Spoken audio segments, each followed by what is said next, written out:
सोचो, एक ऐसा घर जो शहर की भीड़ से दूर जंगल के बीच खड़ा हो, जहां बाहर बर्फीली आंधी चल रही हो और अंदर बैठा इंसान चैन की सांस ले रहा हो। ये कोई लग्जरी विला नहीं, ये है एक आदमी का सपना जिसने घर खरीदना छोड़ घर बनाना चुना। वांग देफा के पास महंगा घर खरीदने के पैसे नहीं थे, लेकिन उसके पास था वक्त, धैर्य और हाथों का हुनर। वो जंगल में आया सिर्फ रहने के लिए नहीं, बल्कि एक स्थायी घर बनाने के इरादे से। उसके सामने पड़ी थी साधारण लकड़ी की पट्टियां, लेकिन उसके दिमाग में एक एक दीवार पहले से खड़ी थी।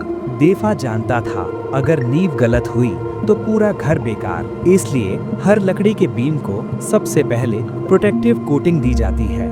ब्रश चलाया जाता है धीरे धीरे, आगे पीछे किनारे। ये सिर्फ रंग नहीं, ये लकड़ी को नमी, कीड़े और सड़न से बचाने की ढाल है। जब काला रंग हर सतह पर बराबर चढ़ जाता है, तभी देफा आगे बढ़ता है। उसका मानना है घर जल्दी बन सकता है, लेकिन टिकाऊ घर सिर्फ सब्र से बनता है। जंगल की जमीन एकदम समतल नहीं होती, लेकिन देफा को इससे फर्क नहीं पड़ता। नीचे रखी जाती हैं खोखली ईंटें, जिनके ऊपर लकड़ी का पूरा ढांचा उठाया जाता है। बीच में मोटे बीम, ताकि वजन बराबर बटे। हर जोड़ पर 10 सेंटीमीटर के कील, 1, 2, 3। हर हथौड़े की आवाज के साथ फ्रेम और मजबूत होता जाता है। अब ये सिर्फ लकड़ियां नहीं, घर की हड्डियां बन चुकी हैं। नीचे OSB बोर्ड काटे जाते हैं, बिल्कुल सही माप में। ये बोर्ड ना तो जल्दी मुड़ते हैं, ना ही नमी पकड़ते हैं। इनके ऊपर थर्मल इंसुलेशन कॉटन एक एक स्लॉट भरते हुए।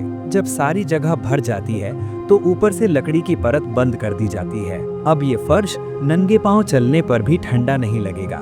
देफा चाहता था कि ये घर अंधेरा ना लगे, इसलिए दीवारों का बड़ा हिस्सा खिड़कियों के लिए छोड़ा जाता है।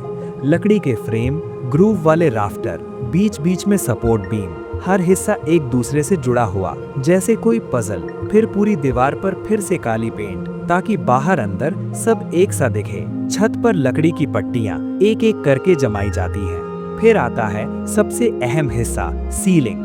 विटामिन कोटिंग हर जोड़ पर ब्रश से लगाई जाती है। देफा हर गैप को देखता है, हर कोने को छूकर चेक करता है। ये वही पल है जिसे देखकर देखने वालों को सुकून मिलता है। काम चल ही रहा था कि अचानक तेज बारिश शुरू हो जाती है। अगर छत अधूरी होती तो सब बह जाता, लेकिन अब पानी फिसलकर नीचे गिरता है और अंदर एक बूंद भी नहीं आती। ये पहला टेस्ट था और घर पास हो गया। अब बारी आती है खिड़कियों की।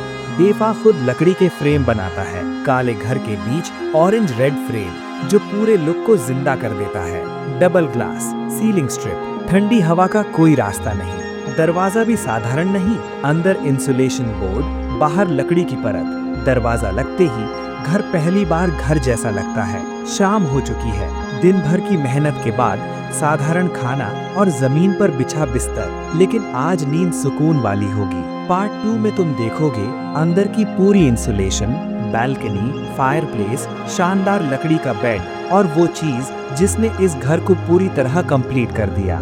पार्ट 2 जरूर देखना, क्योंकि असली कमाल अभी बाकी है।